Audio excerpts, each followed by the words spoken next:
خبر ہے امریکہ ایران جنگ بندی کے لیے پاکستان کی کوششیں تیز۔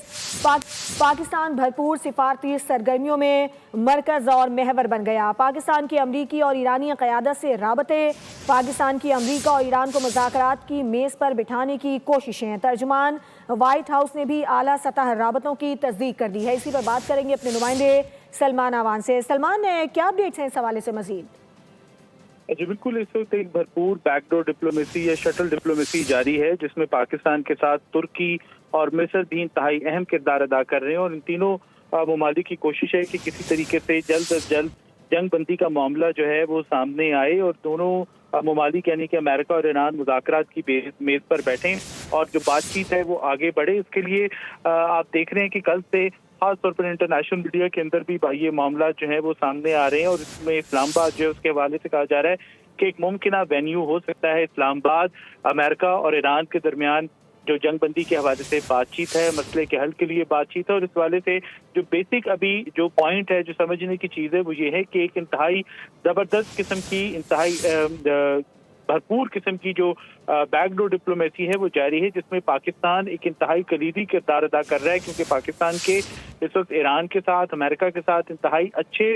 تعلقات ہیں۔ صدر ٹرمپ کی بات کی جائے تو وہ پاکستان کی اعلیٰ قیادت کے اوپر اعتماد کرتے ہیں۔ ایران کی بات کی جائے تو ایران کی جو اعلیٰ قیادت ہے، چاہے ان کے رہبر اعلیٰ ہوں، چاہے ان کے وزیر خارجہ ہوں، چاہے ان کے صدر ہوں، ان کے حالیہ بیانات جس میں وہ پاکستان سے اظہار تشکر کرتے دکھائی دیتے ہیں، اس سے ظاہر ہوتا ہے کہ پاکستان کو دونوں ممالک کا جو اعتماد ہے وہ حاصل ہے، اور اسی وجہ سے پاکستان جو ہے اس وقت ایک کلیدی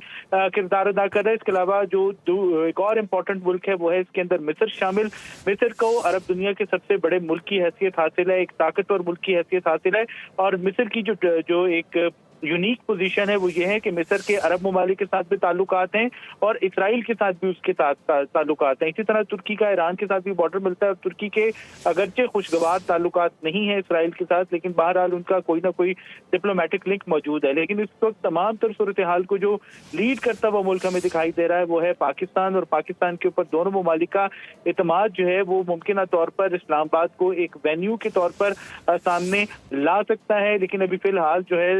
امریکہ کی طرف سے تو آپ نے دیکھا ہوگا کہ مشروط طور پر 5 روز کے لیے ایران کے پاور انفراسٹرکچر پر حملے روکنے کا اعلان کیا گیا ہے، لیکن ایران کی جانب سے ابھی کوئی فارمل جواب جو ہے، فارمل بات چیت جو ہے وہ سامنے نہیں آئی۔ لیکن ذرائع کا یہی کہنا ہے کہ ایران شاید کچھ وقت لے، لیکن بہرحال مذاکرات ہی اس مسئلے کا الٹیمیٹ حل ہو سکتے ہیں، اور اس میں پاکستان ہمیں ایک بھرپور لیڈنگ رول کردار ادا کرتا دکھائی دے رہا ہے۔ اور جو امپورٹنٹ چیز ہے کہ پاکستان ایک نیٹ سیکیورٹی اسٹیبلائزر کے طور پر اس ریجن کے اندر سامنے آیا ہے، وہ فیکٹ جو ہے اس تمام تر ایکسرسائز سے بھرپور انداز کے اندر اسٹیبلش ہوتا دکھائی دے رہا ہے کہ پاکستان اس خطے میں یعنی کہ مڈل ایسٹ میں اور ساؤتھ ایشیا کے جو سنگم پر واقع ہے، پاکستان واقعتاً ایک نیٹ سیکیورٹی اسٹیبلائزر ہے۔ جی ٹھیک ہے، پاکستان، ترکی اور مصر کی مشترکہ کوششوں کے بعد ٹرمپ نے حملے روکنے کا بھی اعلان کیا۔ اب فریقین راضی ہوں تو پاکستان اسلام آباد میں مذاکرات کی میزبانی کے لیے بھی تیار ہے۔ سلمان آوان، آپ نے اپڈیٹ کیا، شکریہ آپ کا۔